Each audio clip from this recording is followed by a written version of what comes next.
Today's video, we are going to tie what is very similar to a traditional egg-sucking marabou woolly booger. Kind of resembles either like a bait fish or a leech or something like that. It would traditionally be a leech going after a salmon egg. So this is a traditional salmon fly, or traditionally used for that. But a lot of big trout are super aggressive once they've acclimated to their area. Their natural instinct will kick in. If they see something out there eating eggs and stuff like that, they'll go after it. I have had great success with this method that I tie. It is a little different than what normally would be done, but I like it, and I'll show you how I tie it and the reasons that I do things. First and foremost, we are going to use a size 10 long shanked red hook. I like the red. You don't have to use it. This is the way I tie it. I use excuse me, salmon glow balls, and you can see they have like a little bit of glitter floss that comes out of them. I'm going to use some black thread, some lead wire, UV enhanced purple marabou, UV enhanced purple hackle, and then for the body, I'm going to use some peacock herl. This peacock herl has been dyed with a red dye and is also UV enhanced, but any peacock herl will work. A lot of guys will use just Chanel, but I really like my peacock herl. I think it has the different colorations make it look way more natural. So first thing we're going to do is we are going to take this glow ball and we're going to thread it onto the hook just like it would be a salmon egg that we're baiting our hook. We're just going to poke it on. It's going to ride a little high for my pattern, the way I do mine. So once I get that done, I'm going to put my hook in my vise. I'm going to bring that camera in a little bit better where you guys can see. Once I get that hook in the vise, I'm going to take some Zap-A-Gap glue. Zap-A-Gap is hands down the best fly tying glue that there is. So I'm going to take some of that and I'm going to brush it right there where I want this egg to go. Once I get that going, I'm going to slide that forward, and that's going to sit and rest. So next thing I'm going to do is I'm going to take some Zap-A-Gap.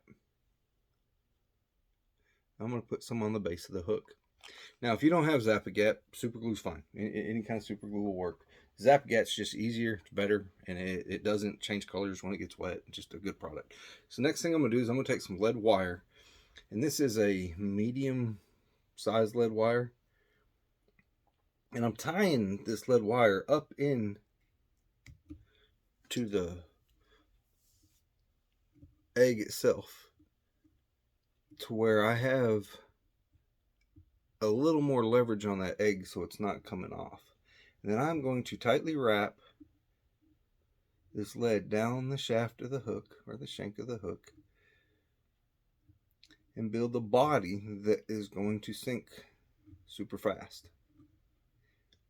And that salmon egg is a little buoyant, so with that and with this lead, it has some real wiggly, squirrely action, and I think that's probably what helps so much.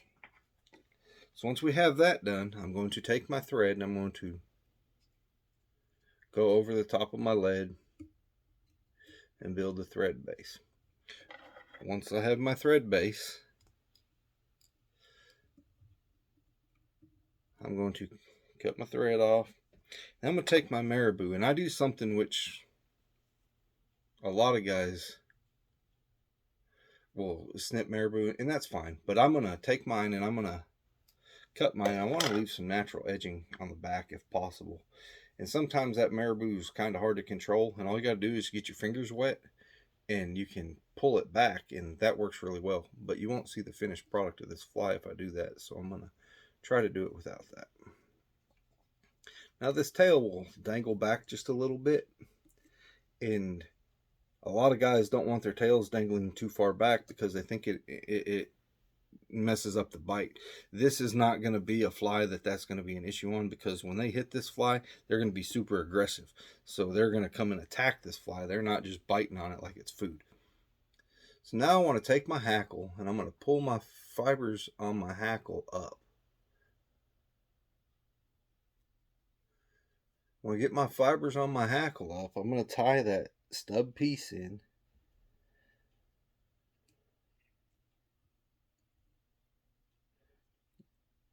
and bring it forward. I'm put that up on my material hook out of the way. Next thing I'm going to do is I'm going to take my 2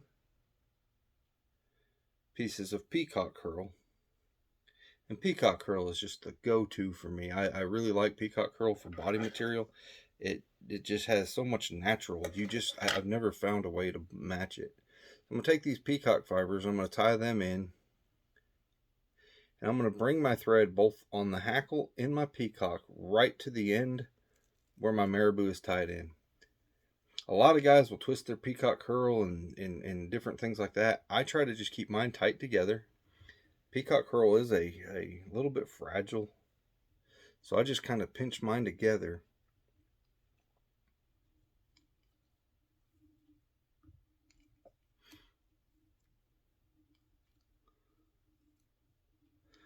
Try to make even wraps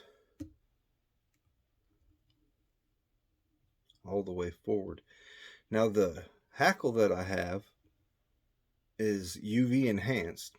The peacock herl is red dyed, and I'm using a red hook. So it's going to really show up good on the UV spectrum with everything. But then it also has the red to it between the hook and the peacock herl, where it could also sort of maybe look like it's injured a little bit. And that always helps trigger a response. So now I have my fibers. I'm going to pull them to get them kind of where they're pointing out. And I don't want to crowd them. I want fairly even wraps, but I don't want to crowd it. I don't want way too much hackle in there. So I'm going to just bring it forward. I'm going to try to get all the way up into that salmon egg.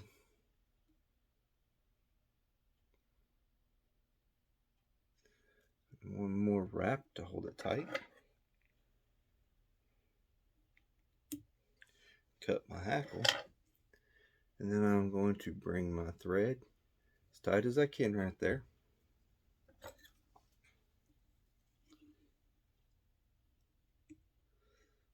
And do a whip finish.